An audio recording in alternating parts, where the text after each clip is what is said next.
if you're going to use your little triad shapes, you'd have first of all your little G minor with the root note on the thinnest string. So if you've done your triad homework as you should have and worked out your major and minor triad shapes, you know there's a little bar there at the 3rd fret. It's only using all of the chords, in fact, that I'm showing you now, are only using the thinnest 3 strings.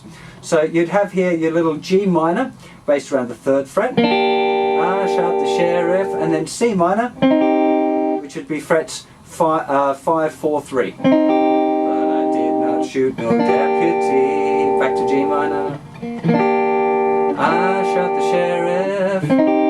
Just using those little triad shapes. I shot the sheriff, but I did not shoot the deputy. And that's just using still our simple G minor to C minor, G minor, G minor progression.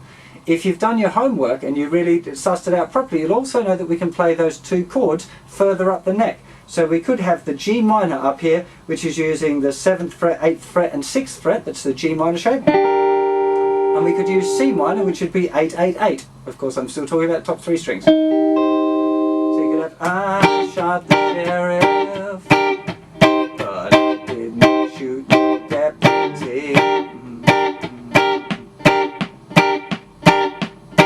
And that would work as well. And if you're really clever and you remember the 3rd one, you know that you have a G minor right up here using 12, 11, 10 for G minor and 12, 13, 11 for C minor. I shot the sheriff, but I did not shoot the deputy. And you could use any combination of those. You could change kind of in between if you wanted to. So you could have, let's crank the sound up and get a little bit more crunchy. You could have something like 3, 4.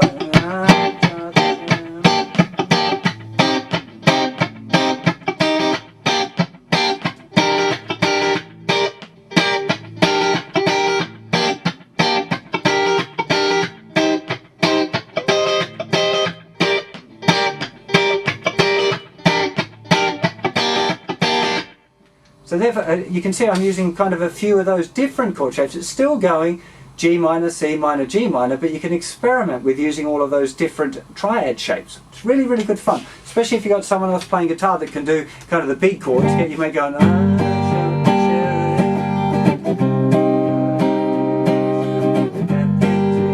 just doing kind of regular big strumming. If they're doing that and you do that little the experiment with the triads, it sounds really cool. So that's something that you should try out.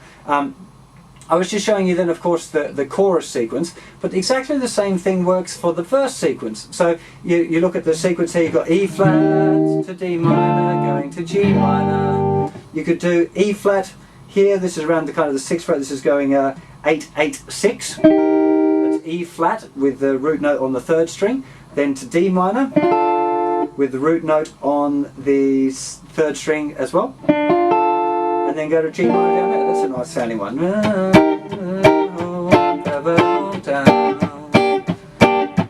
But you could move them around. You could do it E flat up here.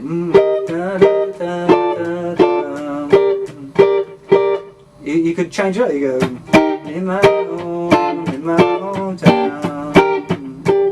I mean, kind of sounds a bit funny if you do that many chord changes. It just kind of sounds like you're showing off how many chords you know. But I mean, it can be a good thing to practice. You just probably wouldn't want to do that at a gig. So it's a really, really good fun to play. You can play along with the Eric Clapton version. He's doing this in G minor as well. So if you get the chords, and you could experiment playing your triad shapes over Eric Clapton's thing, I'm sure he wouldn't mind. So there's one other thing that I should show you quickly before I leave you to have a bit of a play about with this tune, and that's the riff. So I'll just go to a close-up now and show you that little riff. Here we are for the riff. We're starting off here. This is the 5th fret of the 4th string, going 5, 3, then down onto the 5th string, 5, 3, then shifting back to 1, then back up to 5, but sliding to it from the 3rd, then shift back to 3, 1, 3. You don't have to play it this way, but I quite like it.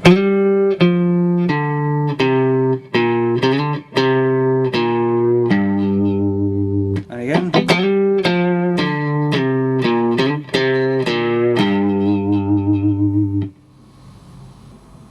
Okay, now you've got all of the bits. You know what the chords are for the chorus and the verse and you know what the notes are for the riff.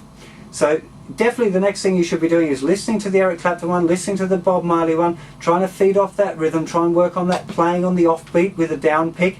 It's a really, really, really good vibe and a great way to practice your triads. If you know what those chords are, I've already shown you the big shapes, and they're the ones that Eric Clapton uses a little bit more. He just jazzes the rhythm up a bit. But if you've been practicing getting your hand moving right, the way I showed you doing one E-ander, two E-ander, he's just kind of changing it up a little bit and experimenting with the rhythm. So you should get the old ears out, listen to the music a lot, and see if you can suss that part out for yourself.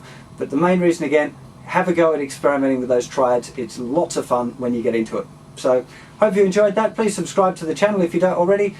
Take care of yourselves, and I'll see you for another lesson real soon. Bye bye.